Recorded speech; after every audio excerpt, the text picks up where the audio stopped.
मला छान जॉब भेटला तर कसलं भारी होईल ना. आणि मला छान पैसे मी खूप कमवायला लागले तर मजाही मजा आहे. जे पाहिजे मी ते घेऊ शकते. मला नोकरी मिळाली तर काय किती भारी होईल राईट. आणि मग मला जर माझं युट्यूब चॅनल मॉनिटाईज झाला तर सगळ्यात भारी गोष्ट होणार आहे. आणि माझं घर झालं तर किती छान होईल, मला किती आनंद होईल. असंच आपल्याला वाटत राहतं ना. ही गोष्ट मिळाली की किती आनंद होईल, हे झालं की किती आनंद होईल. पण हा आनंद आपला कायम राहतो का? आज आपल्याला वाटतं की मला जॉब मिळावा. जॉब मिळाल्यानंतर आपण तेवढं खुश राहतो का? आज जॉबचा आनंद आपल्याला किती दिवस राहतो? आयुष्यभर राहतो? राहतो का? कारण आपलं मन हे ना नवीन-नवीन गोष्टींकडे धावत जातं. त्याच गोष्टीबद्दल आपण आजच्या व्हिडिओमध्ये जाणून घेणार आहोत. तर व्हिडिओ शेवटपर्यंत पहा. आज खरं तर मी तुम्हाला आपण लहान असतो. लहानपणी वाटतं, की मोठं झालं की बास 10वी झाली, छान मार्क्स पडले, आता खरंच खूप छान होणार आहे माझ्या आयुष्यामध्ये.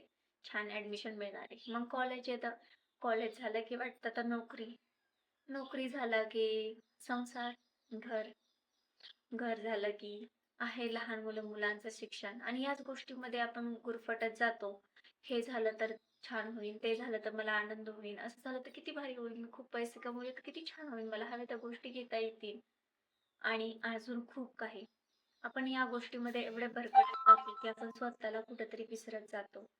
आणि या गोष्टी पुढे जाता जाता आपण प्रत्येक वेळेस म्हणजे एक काय होतं, आता समजा माझी इच्छा आहे, सपोज मला एक घर घ्यायचंय नवीन.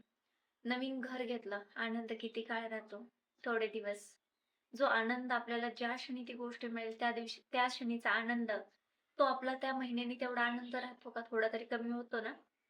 कारण आपलं मन हे एकदा ती गोष्ट मिळाली, आनंद त्या गोष्टी भेटला, आनंद झाला, तर आपलं दुसरीकडे डायव्हर्ट होतं. आपलं मग पुन्हा तीच तुलना, पुन्हा तोच म्हणजे तीच इच्छा, पुन्हा ते प्रयत्न आणि पुन्हा हवे ते गोष्ट मिळवण्यासाठी चाललेली धडपड. या गोष्टीमध्येच आपलं आयुष्य निघून जातं आणि आपण कुठेतरी स्वतःसाठी जगायला विसरून जातो. स्वतःला वेळ देणं विसरून जातो आणि कुठेतरी आपण स्वतःला हरवून बसतो या शर्यतीमध्ये. तर खरं तर माझ्याही बाबतीत काही अगोदर असंच व्हायचं, की वाटायचं कॉलेज झालं, आता खरंच म्हणजे जॉब खूप छान मिळणार आहे. पण जॉबसाठी पण स्ट्रगल असतो आपल्याला माहीतच आहे. मग इंटरव्ह्यू होणार, हे होणार, ते होणार. झालं जॉबही मिळाला. आता वाटलं हा जॉब भेटला, आता तर काही माझी लाईफ सेटच झाली. आणि मग त्यानंतर काही आनंद किती दिवसाचा असतो. महिनाभर आनंद झाला, वाह! मला जॉब भेटला, मला जॉब भेटला, मला जॉब भेटला. राइट? महिन्यानंतर मग तेच जबाबदारी, काम, कामाचं प्रेशर असेल, स्ट्रेस असेल, एखादी नवीन गोष्ट शिकणं असेल, स्किल्स असेल, त्यामध्ये पण स्पर्धा, राइट? मग आपला तो आनंद राहिला का कायमस्वरूपी? पुन्हा एक नवीन उमेद आली, की आता YouTube चॅनल चालू करायचंय. YouTube चॅनल चालूही केलं, सबस्क्रायबर वाढतायत, पाहून आनंद होतोय. पण तिथेच मन समाधानी होतंय का?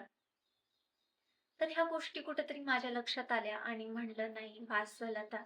या गोष्टी खरंच माझा म्हणजे मी आनंद गोष्टींमध्ये शोधतेय ना की स्वतःमध्ये शोधतेय. मटेरिअलिस्टिक थिंग्समध्ये म्हणजे दुसऱ्या गोष्टींमध्ये पाहिलेला आनंद हा कायमस्वरूपी म्हणजे राहू शकत नाही. आपण जर फ्युचरचा विचार करून पुढे, पुढे, पुढे जात गेलो, तर आपण आत्ता जो क्षण आहे त्याला जगतच नाहीये. आज जे छोटे-छोटे क्षण आहेत ते खरं तर आपण जगायला पाहिजे. पण आपण तो जगतोय का? नाही ना. आणखी एक माझं अजून एक उदाहरण देते. माझी खूप इच्छा होती गाडी घ्यायची, स्कूटी घ्यायची. घेतली मी ॲक्सेस 125 त्याची पण मॅनिफेस्टेशन ज्यांनी तुमच्यासोबत शेअर केलेली आहे. तुम्ही व्हिडिओ पाहू शकता. तर घेतली गाडी. वाटायचं आता गाडी घेतली आहे. मग आता मी गाडी घेऊन फिरायला जाणार. मला पाहिजे तिथे जाणार. मी मुलाला शाळेत सोडायला जाणार. मी गाडी शिकणार. आनंद किती दिवसाचा होता. आनंद फक्त ज्या दिवशी गाडी घेतली त्या दिवशी तुम्ही खूप खुश होताय. घ्यायची म्हणून अगोदर खूप खुश होते. महिना झाल्यानंतर तो आनंद राहिला का तसाच? नाही राहिला ना. कारण की मी माझा आनंद त्या गोष्टीत शोधला, नाही त्या मूव्हमेंटमध्ये. राइट? त्या गोष्टीमध्ये शोधला. आता ती गाडी घरीच आहे. मुलालाही शाळेत सोडायला जाणं होत नाही. कारण की पप्पाच घेऊन जातात. मग कुठे ज्या गोष्टी कारणांसाठी गाडी घेतली, त्या गोष्टी होतात का? नाही होत आहेत ना. सो आनंद हा शोधायचा आहे ना, तर स्वतःमध्ये शोधा, स्वतःला वेळ द्या. आणि खरंच आपण आपलं मन कसं आहे, की नवीन गोष्टींकडे धाव घेतं. आपण एका गोष्टीमध्ये सॅटिस्फाय राहू शकत नाही. आणि मग ह्या गोष्टी माझ्या लक्षामध्ये आल्या आणि मग मी स्वतःला वेळ द्यायला लागले. स्वतःच्या प्रेझेंटमध्ये राहून स्वतः काही गोष्टी करायला लागले. आता आहे ना, आत्ताचा क्षण जगा. रोज तुमचं ज्या परिस्थितीत आहे जगा. फ्युचरची काही जास्त चिंता करायची गरज नाहीये. ज्या गोष्टी आपल्या नशिबात आहेत, ते आपल्याकडे येणारच आहेत. सो ज्या गोष्टी आहेत ना, त्यामध्ये समाधानी राहा, ग्रेटफुल राहा. जर आपल्याकडे ज्या गोष्टी आहेत, आपण त्या गोष्टी जरी आनंद जरी जोडला असेल, पण त्या गोष्टीसाठी आपण जरी आता ग्रेटफुल असू ना, तर खरंच खूप छान गोष्ट आहे. कारण की ग्रेटफुल असणं खरंच खूप महत्वाचं आहे. त्या गोष्टीमध्ये ग्रेटफुल राहा, त्याच्यासाठी वेळ द्या. कारण की ग्रेटफुलनेस प्रॅक्टिस करणं खूप महत्वाचं आहे. आत्ताचे क्षण जगा. आत्ता ज्या क्षणात जगताय ना, ते खरंच इम्पोर्टंट आहे. आजचा दिवस खरंच तुमचा खूप छान झाला सपोज तुम्ही सकाळी 1 कप कॉफी पिला, ती खूप छान होती कॉफी. तो मोमेंट एन्जॉय करा. कारण प्रत्येक मोमेंट रोजचा रोज मोमेंट एन्जॉय करत जा. तरच तुमचं आयुष्य खूप छान आणि सोपं होऊन जाईल. तर असंच गोष्टी एन्जॉय करा, पुढे जात राहा. कारण आपला अल्टिमेट गोल काय आहे? आपल्या आयुष्याचा अल्टिमेट गोल आहे शांती. आपण ही गोष्ट घेतली, की पुढच्या गोष्टीची आपल्याला आस लागते. सपोज घर घेतलं, नोकरी भेटली, घर पाहिजे. घर भेटलं, गाडी पाहिजे. अशा अपेक्षा आपल्या वाढत जातात आणि कुठेतरी आपण प्रेझेंटमध्ये जगणं विसरून जातो. सो प्रेझेंटमध्ये राहायला शिका. आहे त्या गोष्टींचा आनंद घ्या. स्वप्ने मी असं म्हणत नाही, माझा अर्थ असा नाही, की आपण स्वप्नेच बघू नका. स्वप्ने बघा, पण प्रेझेंटमध्ये राहून बघा. प्रेझेंटलाही एन्जॉय करा. जर तुम्ही तुमचं लाईफ आत्ता एन्जॉय नाही करणार, तर कधी करणार? अशाच अपेक्षामध्ये तुम्ही गुंतत जाणार. नवीन इच्छा, नवीन कल्पना, नवीन गोष्टी घेण्यामध्ये जर तुम्ही गुंतत गेला, तर तुमचा आनंद कुठे आहे? आनंद आहे ना, हा स्वतःमध्ये शोधायला शिका. कारण आपण बाहेर कुठेही आनंद म्हणजे शोधू शकत नाही. कारण बाहेर जो मिळणारा आनंद हा तात्पुरता असतो. पण जो आतून आनंद होता ना, तो सॅटिस्फॅक्शन असतं. जे स्वतःचा आनंद असतो. आनंद हा ना, हे आपल्या मनामध्ये आपल्यामध्ये असतो. कोणत्या गोष्टीबद्दल आनंद मानायचा. तर आनंद हा आतून असला पाहिजे, ना की मटेरियलिस्ट थिंग्समुळे आपल्याला आनंद झाला पाहिजे. सो तुमची एक आयडियल स्टेट बनवा, की काहीही असू दे, पण तुम्ही कायम आनंदी राहणार, हॅपी राहणार. कारण दुःखी राहून जर एखादं संकट आलंय आणि त्यामध्ये तुम्ही दुःखी आहात, तर दुःखी राहून काय उपयोग होणार आहे का? ते दूर होणार आहे का? नाही ना? नाही होणार आहे ना? मग दुःखी राहून त्याचा उपयोग काय? राइट? सो स्वतःमध्ये आनंदी राहायला शिका.